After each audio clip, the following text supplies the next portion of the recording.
আসসালামু আলাইকুম।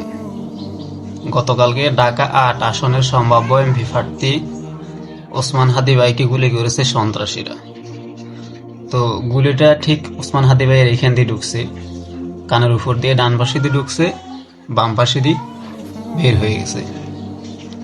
তো তারপরে তাকে যখন মেডিকেলে নিয়েছে, ডাক্তাররা অপারেশন করছে, পরীক্ষা নিরীক্ষা করার পরে বলছে যে তার বেশ ক্ষতি হয়েছে, তবে সে বাঁচে কিনা তার কোনো গ্যারান্টি দিতে পারতেছে না ডক্টররা। তো যারা এমন নিকৃষ্ট কাজটা করছে তাদেরকে এই দেশের আইন প্রশাসন ধরে নিয়ে এসে শাস্তি দিক।